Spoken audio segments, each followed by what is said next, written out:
호산나 호산나 죽임 당한 어린 양 호산나 호산나 예수 다시 사셨네. 오늘은 새로운 시선과 창조적인 삶, 새로운 시선과 창조적인 삶이라는 제목으로 하나님의 말씀 증가하도록 하겠습니다. 한 주간 잘 지내셨나요? 네. 우리도 코로나 확진자가 교회 가정마다 있어서 벌써 3가정이 코로나 확진자가 있어서 많은데, 가정에서도 온라인으로 예배할 때 하나님의 큰 은혜가 여러분 가운데 있을 것입니다.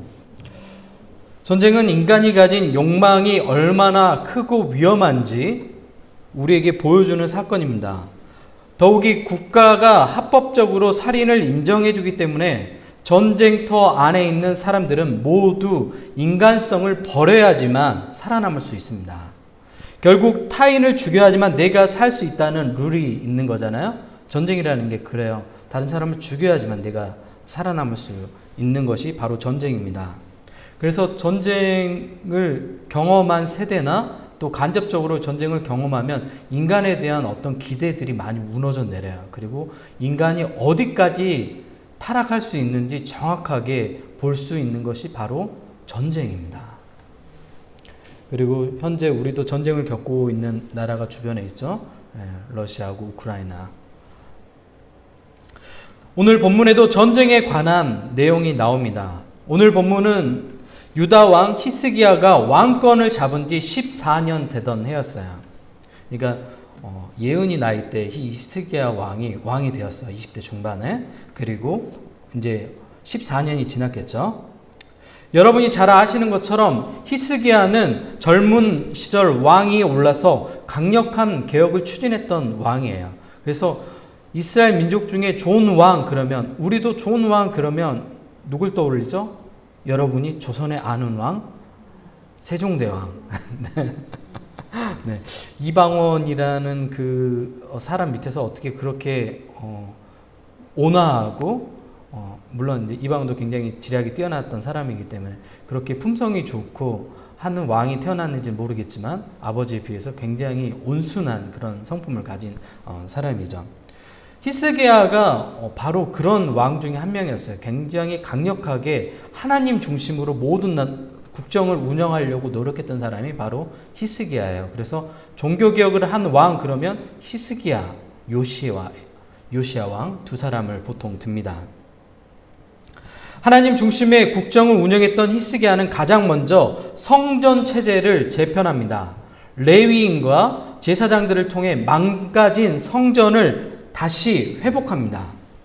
솔로몬이 정략 결혼을 많이 했어요. 그래서 아내들이, 이방 여인들의 주변의 공주들은 전부 다 솔로몬하고 결혼을 했어요. 그래서 아내가 300명.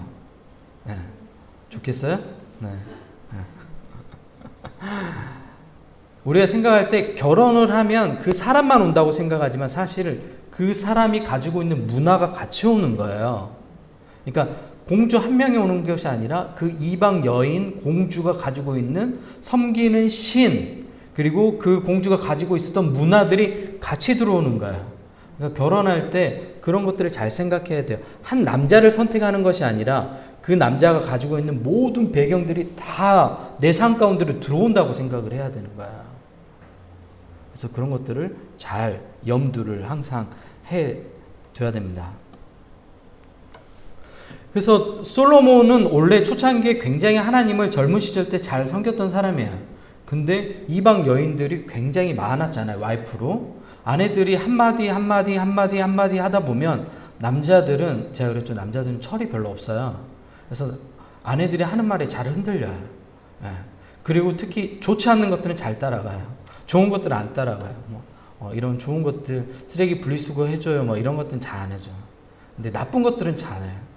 정말 잘해요. 그래서 이방 여인들이 우상을 섬기도록 솔로몬에게 계속해서 권면했어요. 솔로몬은 하나님의 은혜를 통해서 솔로몬이 왕이 되었잖아요. 근데 솔로몬이 그 은혜를 잊어버려요. 그리고 하나님을 버려요. 그리고 이스라엘 안에 이방 우상 문화를 어떻게 하냐면 장려하고 그리고 산당들을 세워줘요.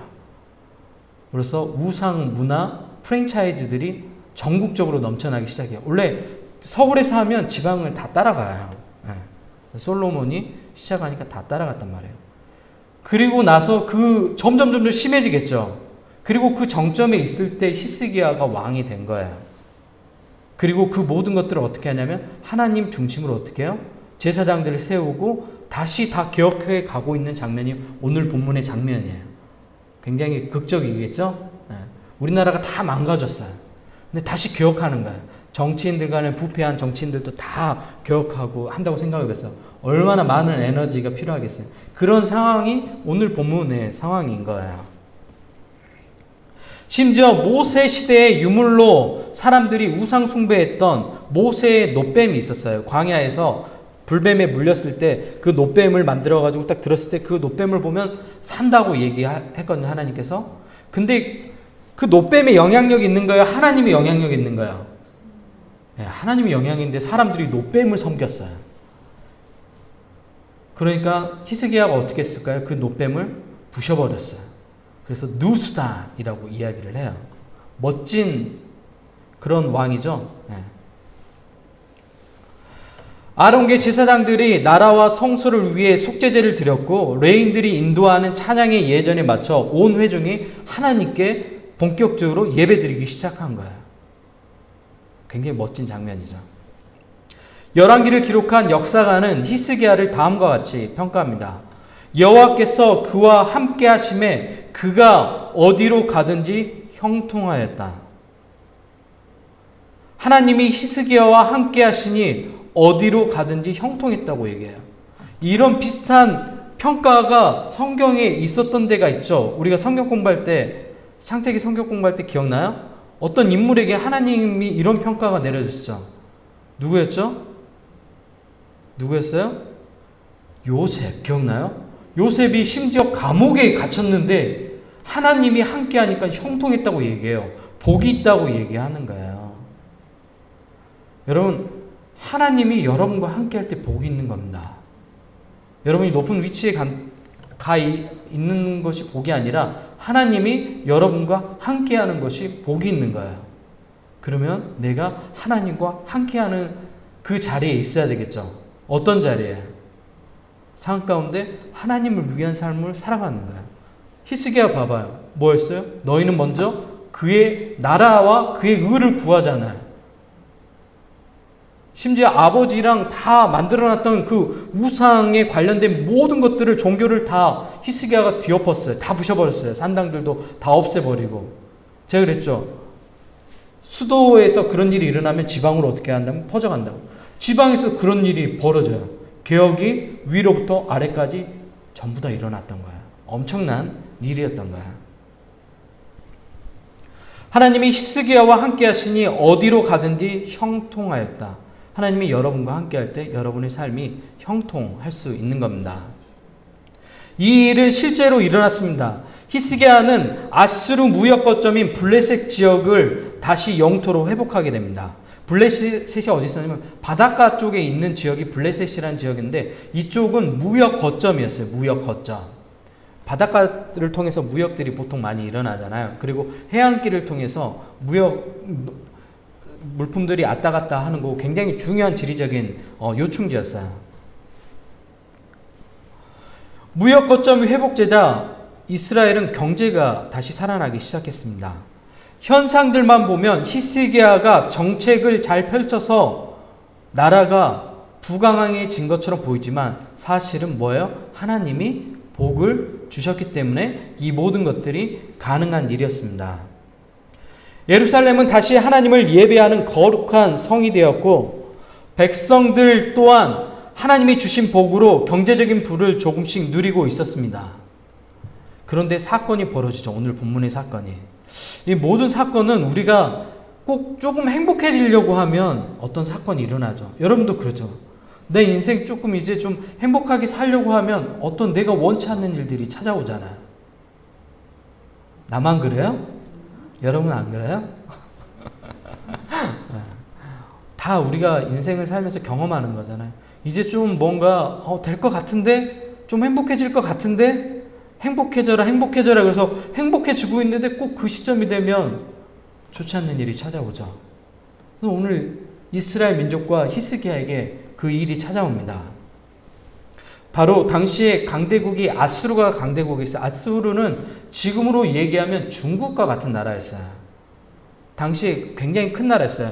이스라엘 위쪽에 있었던 가장 큰 나라, 그 지역을 모두 제압했던 나라가 바로 아수르예요. 이렇게 크고 거대한 나라 아수르의 왕이 사네립이었는데 사네립이 대군을 이끌고 남유다를 협박하기 위해서 내려와요. 왜요?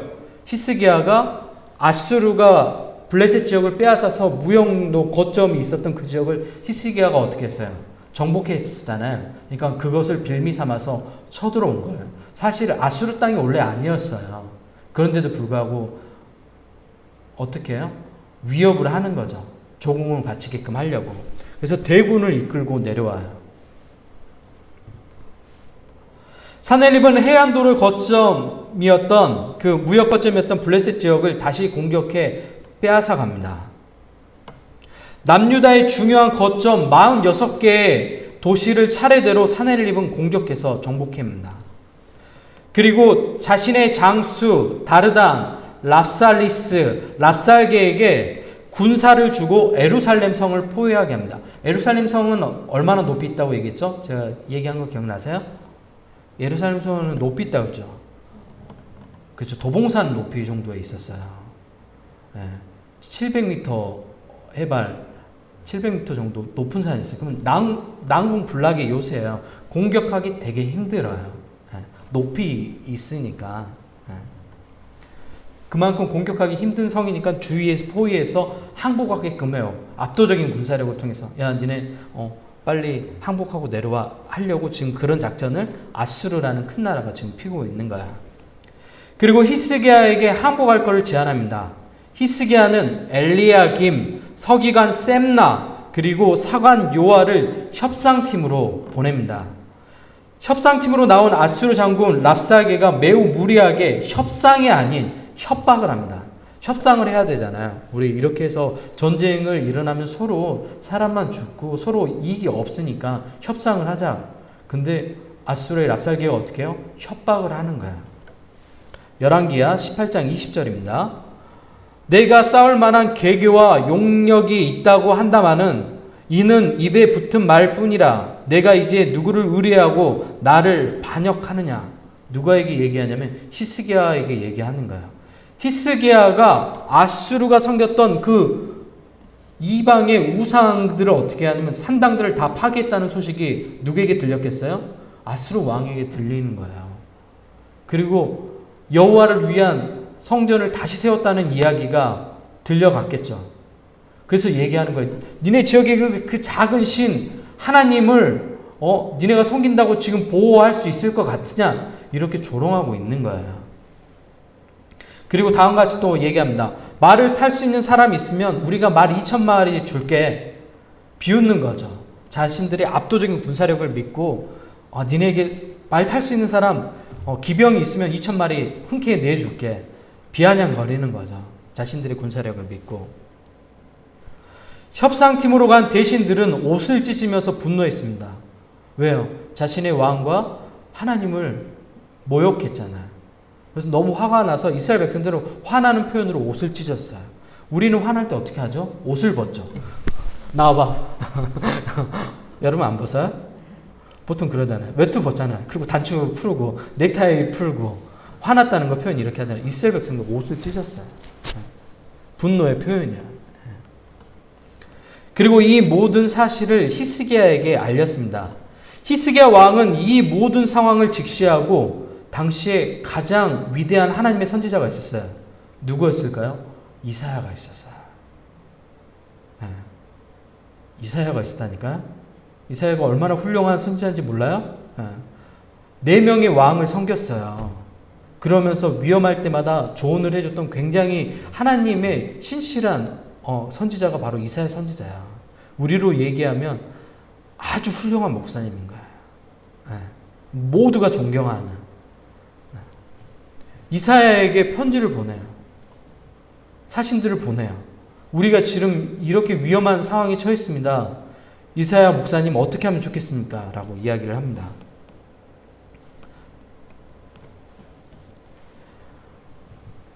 이사야 선지자는 히스기야의 전가를 가지고 온 대신들에게 다음과 같이 말합니다. 이사야가 그들에게 이르되 너희는 너희 주에게 이렇게 말하라. 히스기야에게 이렇게 말하라고 이야기하는 거예요. 여호와의 말씀이 너는 아수르 왕의 신복에게 들은 바 나를 모욕하는 말 때문에 두려워하지 말라고 얘기하죠. 내가 한 영을 그의 속에 두어 그로 소문을 듣고 그의 본문으로 돌아가게 하고 또 그의 본국에서 그에게 칼로 죽게 하리라 하셨느니라 하더라. 무슨 말이에요?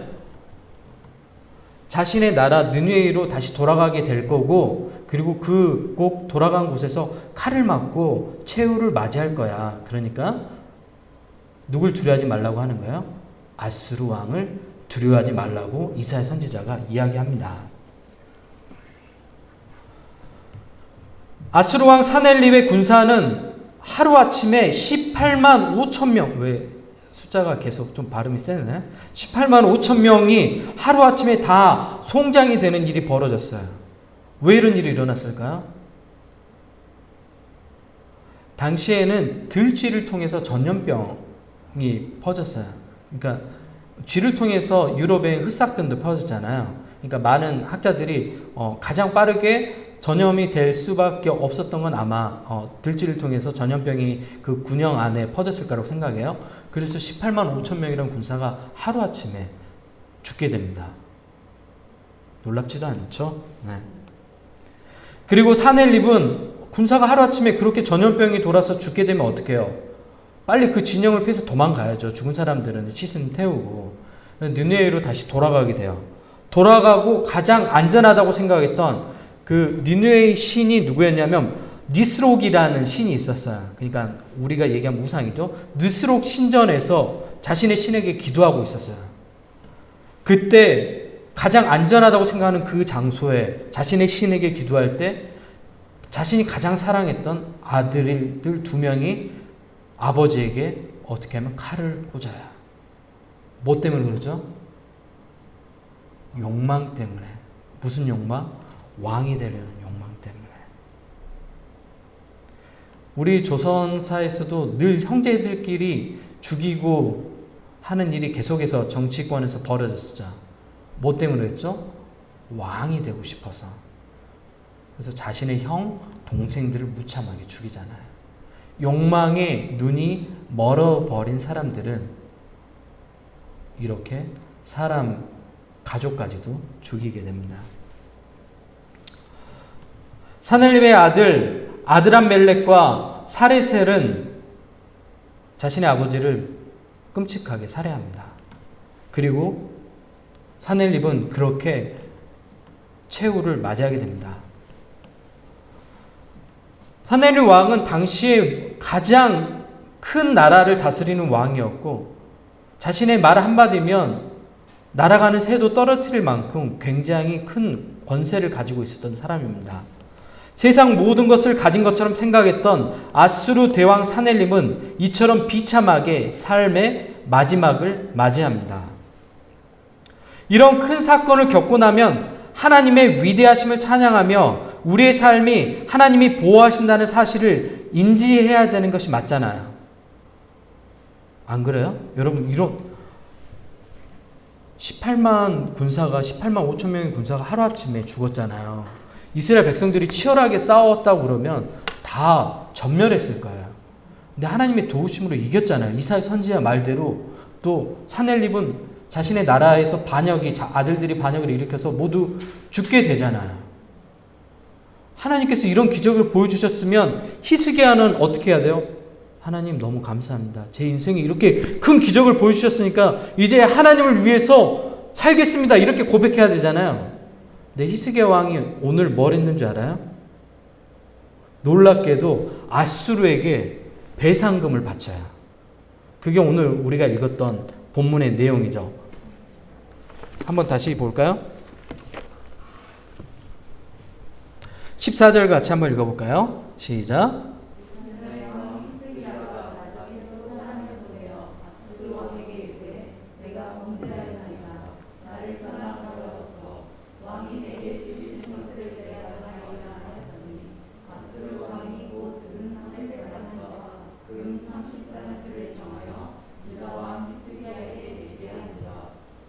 네, 여러분 한 달란트가 얼마인 줄 알아요? 한 달란트. 우리는 한 달란트 가진 자, 그래서 그 사람이 작은 걸 가지고 있다고 이렇게 생각하잖아요. 한 달란트가 34kg의 금이. 34kg라고요. 그럼 지금 시가로 하면 얼마 정도 될까요? 30억 정도 되겠죠. 지금 현재 그 시가로 한다면. 그러면 30달란트예요. 그럼 얼마일까요? 900억 정도예요. 900억을 어떻게 했다고? 배상을 했다고요. 왜 그랬을까요? 히스기야는 왜 배상금을 주었을까요? 900억이나. 오늘날 화폐 가치로 얘기하면 물론 당시의 화폐 가치는 좀 다르겠지만 왜 이렇게 큰 돈을 배상금으로 아수르에게 줬을까요? 심지어 자신들은 공격을 당했잖아요. 그리고 전쟁에서도 이겼잖아요. 하나님의 도움으로 이겼잖아요. 근데 히스기야는 왜 이것을 배상금으로 주었을까요? 오늘 본문은 두갈식으로 되어 있어요. 두갈식. 두갈식은 뭐냐면 이 역대기를 기록했던 사가가 결론을 앞에 두고 사건을 뒤에 배열하는 것을 문해적인 기법으로 두갈식 형태로 되어 있어요. 그래서 배상을 했다는 내용을 먼저 놓고 그 다음에 뒤에 전쟁의 전반적인 스토리를 기록하고 있는 거예요. 그러면 긍정적인 내용이 아닌 거예요. 히스기야 왕이 시작은 개혁하고 하나님을 위한 선택을 했는데도 불구하고 히스기야 왕이 전쟁을 통해서 느낀 건 뭐냐면 불안이에요. 미래의 불확실성에 대한 불안이에요. 젊은 시절 하나님을 향한 열정과 믿음으로 모든 것들을 개혁해 나갔는데 전쟁이란 걸 경험해 버렸어요. 그리고 자신의 나라에 있었던 46개의 성읍들이 초토화되는 것을 눈으로 목격했어요. 여러분 우크라이나가 지금 러시아하고 전쟁하고 있는데 영상을 통해서 사람이 죽는 모습들을 볼 때 여러분 어떤 감정을 느껴요? 전쟁을 하면 안 되겠다는 생각을 느끼죠. 사람들이 죽은 것들을 보고 건물들이 폐허화된 것들을 보고 마을들이 폭격을 받아서 쑥대밭이 된 것들을 볼 때 어때요? 전쟁은 참 끔찍한 것이다. 아무리 큰 이익이 있어도 전쟁을 하면 안 되겠다는 생각을 가지잖아요. 히스기야가 그것을 느껴버린 거예요. 그리고 또 한 번 자신의 나라를 아수르가 쳐들어오면 이제 너무 불안한 거예요. 마음이. 히스기야가 어떤 게 사라진 거예요? 뭐가 사라졌어요? 히스기야의 새로운 시선이 사라져버린 거예요. 오히려 반대로 자기가 가지고 있었던 그 새로운 시선까지 잃어버렸죠. 그리고 다른 사람들이 가지고 있었던 획일적인 삶을 따라가잖아요. 전쟁을 이렇게 당할 수 있으니까 강대국에게는 조공을 바쳐가지고 안전한 미래를 보장받아야 돼. 안전한 미래는 누가 주시는 거예요? 하나님이 주시는 거였잖아요. 그걸 경험했는데도 불구하고 창조적인 삶이 아니라 획일적인 삶으로 돌이키게 돼요.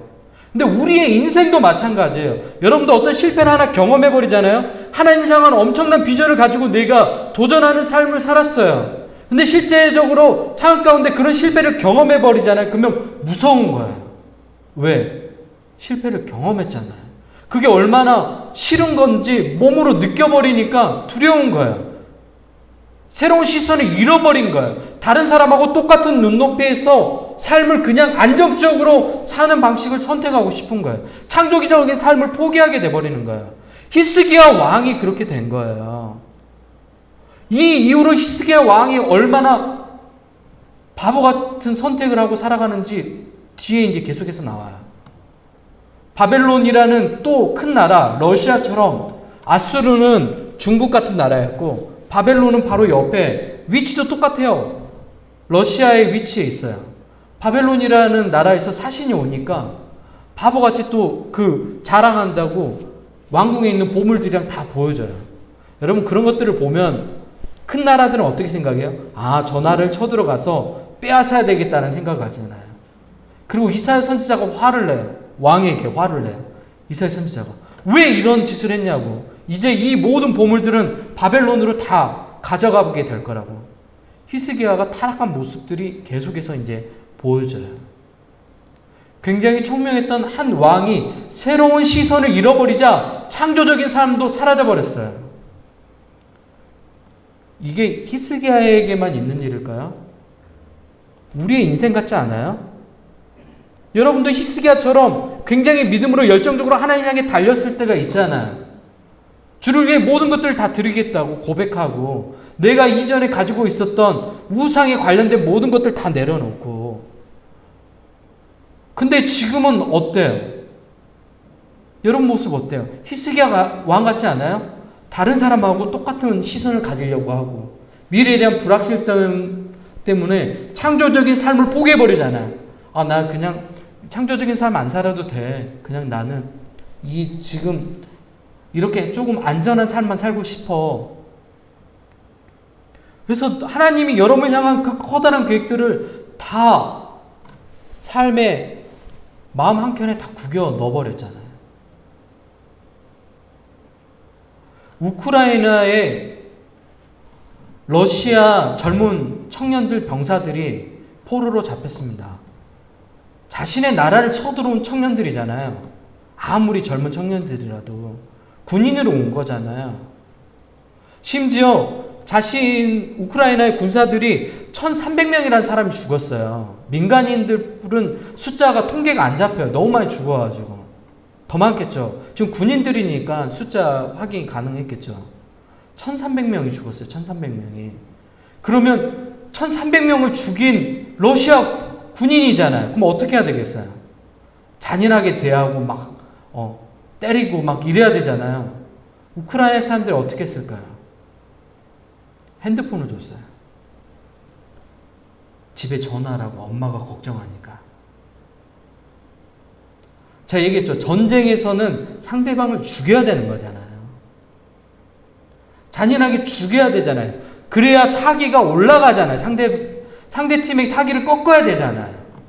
고문을 하고 굉장히 처량한 모습들로 매스컴에 보내고 니네 군사들이 이렇게 포로로 잡혀 있다고.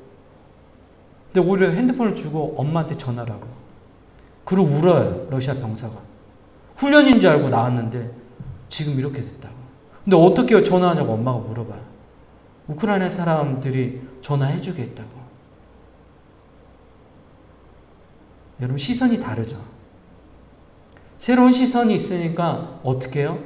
창조적인 삶이 일어나는 거죠. 전쟁은 증오를 부추기잖아요. 근데 증오보다 뭘 느끼게 해요? 아, 사람다운 삶이 있구나. 이 사람들은 우리가 죽여야 될 대상이 아니라 그냥 따뜻한 사람들이구나.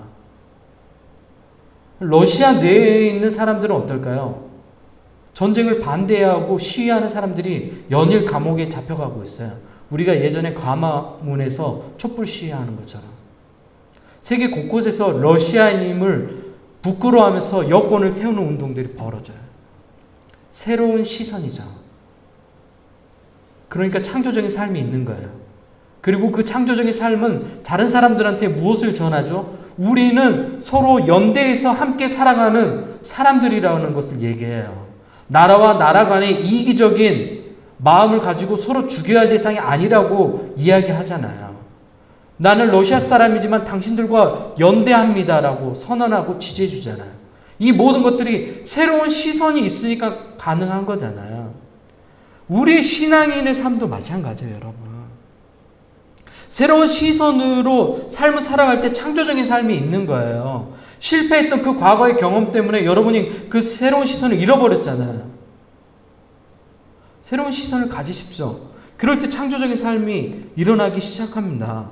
두려워하지 마시고 하나님이 함께 할 때 뭐 했다고 얘기해요? 형통했다고 얘기하잖아요. 여호와께서 함께 할 때 형통했다고 얘기하잖아요. 하나님이 여러분의 삶과 함께 합니다. 그 하나님께 여러분 마음을 여십시오. 여러분의 행동하고 상관이 없어요. 제가 우상하고 하나님을 구분하는 거 얘기했죠. 구분하는 방법 뭐예요? 우상이 원하는 걸 해주면 나의 기도를 들어준대요. 근데 여러분, 하나님은 절대 그렇게 하지 않으세요. 우상은 내가 원하는 거를, 우상이 원하는 걸 해주면 돼요. 근데 하나님 원하는 걸 해준다고 해서 우리 기도를 들어주시지 않아요. 하나님은 우리를 사랑하셔요. 우리가 변화되길 원하시는 거예요. 여러분이 아무리 천일 기도를 드린다고 하나님 기도에 응답하지 않아요. 그럼 언제 응답하시죠? 하나님께서는 여러분이 바른 기도를 하실 때 응답하세요. 정직한 기도를 할 때 응답하세요. 정직한 예배를 드릴 때 하나님은 받으세요. 그게 하나님입니다. 하나님은 우주 만물을 만드신 분이라고 얘기했잖아요. 히스기야가 그 아수르 대군 앞에서 하나님 존재를 망각해버리잖아요. 왜? 너무 두려움에 사무쳤기 때문에. 전쟁을 한번 경험하고 나니까 간이 너무 작아져 버린 거예요. 젊었을 때 그 패기는 다 사라져 버리고. 근데 우리 모습 같잖아요. 인생 살다 보니까 계속해서 실패하고 넘어지니까 하나님이 나를 향했던 가졌던 그 비전들, 마음들 다 쪼그라들어가지고 두려워하고 창조적인 삶 다 잃어버렸잖아요. 세상 살려면 적당히 맞춰서 살아야 된다고. 그러지 말아요, 여러분. 목사님들 가운데도 그런 사람들 많아요. 여러분 주변에 봐봐요. 그 젊었을 때 신학교 갔을 때 부름받아 나선 이모 어디든지 가오리라. 섬에도 가고 오지에도 가고 어디든 가겠습니다. 지금 어때요? 저는 강남 벗어날 수 없어요. 하나님, 저는 강남 체질이에요. 강남에서 있게 해주세요. 왜냐하면 강남에 있으면 굉장히 부수입이 많습니다. 신방 가면 권사님들이랑 사는 정도가 다르니까 도서비야라고 이렇게 조금씩 줘요. 펼쳐보면 100만 원이에요. 그러면 몇 군데 다니면, 제가 농담하는 게 아니에요. 실제예요. 몇 군데 다니면 뭐가 생기겠어요? 착각이 생기는 거예요. 그래서 그 자리를 떠나고 싶지 않은 거예요. 그렇게 돈을 받으면 설교를 어떤 설교를 하겠어요? 가난한 자가 복이 있다고 설교할 수 있겠어요? 저처럼 아무것도 없는 사람이 가난한 자가 복이 있다는 예수님 말씀을 전달할 수 있는 거예요. 그럼 그때부터 어떻게 되겠어요? 너희 부유한 사람들이 복 있다고 얘기하겠죠. 하나님 축복받아서 그런다고 얘기하고. 그렇게 될 수밖에 없는 거야. 누구 모습 같죠? 히스기야 모습 같죠. 왜? 새로운 시선을 잃어버리니까 그 환경 안에 매몰되어서 창조적인 삶을 다 잃고 살아가 버리는 거예요. 여러분 실패했어요? 실패했냐고요? 뭐가 그렇게 두렵습니까? 그 실패한 게 어때요? 다 실패해요, 인생에서.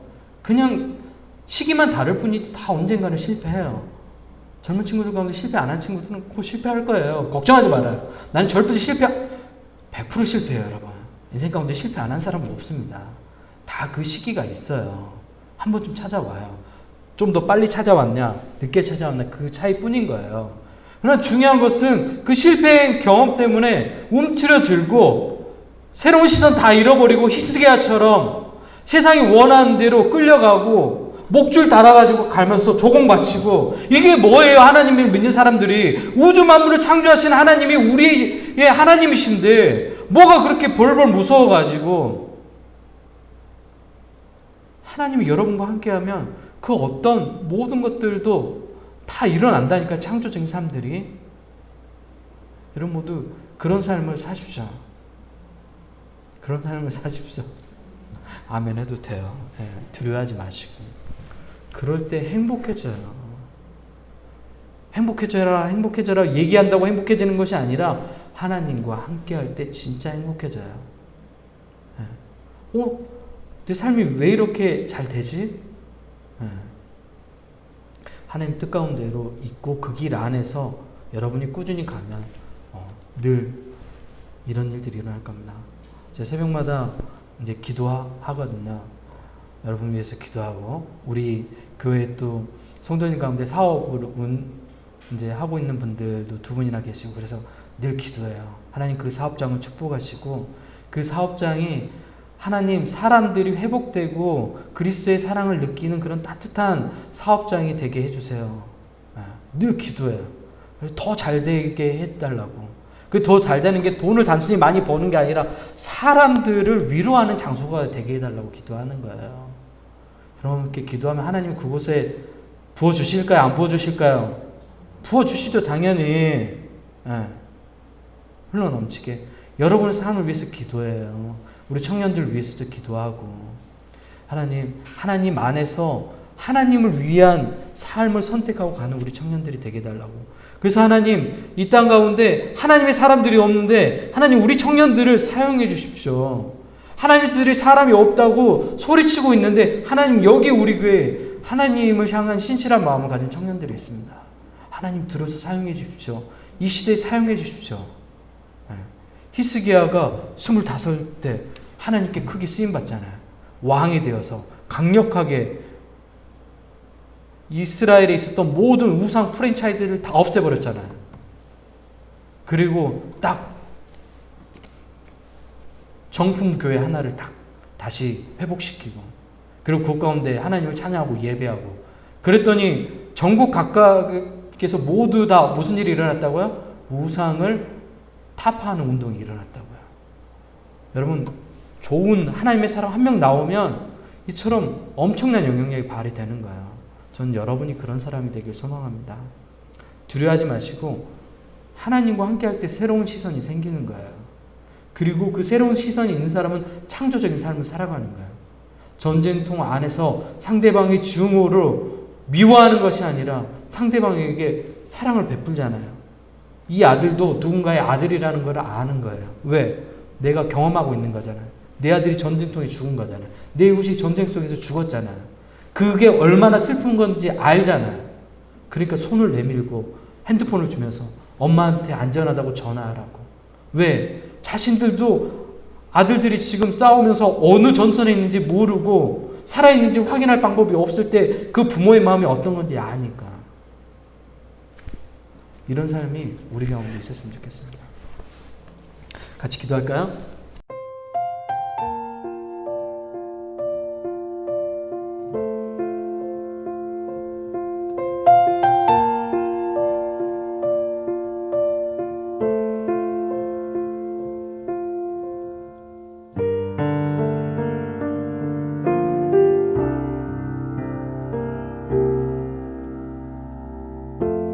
삶의 작은 일에도 그 마음을 알기 원하네.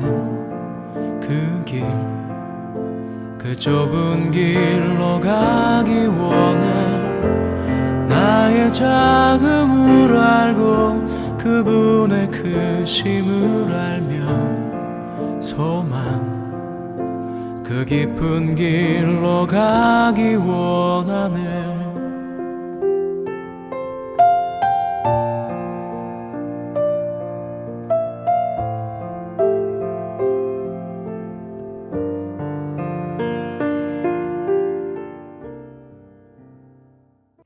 유해분교회 성도 여러분, 한 주간 잘 지내셨나요? 3월 13일 사순절 두 번째 교회 소식입니다. 첫 번째 소식입니다. 사순절 40일 영성새벽 기도회가 4월 15일까지 진행합니다. 현장 예배와 실시간 유튜브 방송으로 송출합니다. 많은 참여 바랍니다. 두 번째 교회 소식입니다. 일상에서 진행하는 기독교 인문학 독서 모임을 진행하고 있습니다. 독서 모임 선정 도서는 김영복 목사님의 사랑하는 사람은 누구나 아프다입니다. 자세한 방법과 내용은 교회 단체 카톡방에서 공지를 확인해 주세요. 세 번째 교회 소식입니다. 코로나 자가검사 키트가 교회 입구에 비치되어 있습니다. 필요시 사용해 주세요. 네 번째 교회 소식입니다. 온라인 헌금은 아래 카카오뱅크 계좌로 헌금해 주세요. 하나님이여, 주는 나의 하나님이시라. 내가 간절히 주를 찾되 물이 없어 마르고 황폐한 땅에서 내 영혼이 주를 갈망하며 내 육체가 주를 앙모하나이다. 한 주도 우리의 영혼을 채우시는 하나님께 한 걸음 다가서는 여러분 모두가 되시길 바랍니다.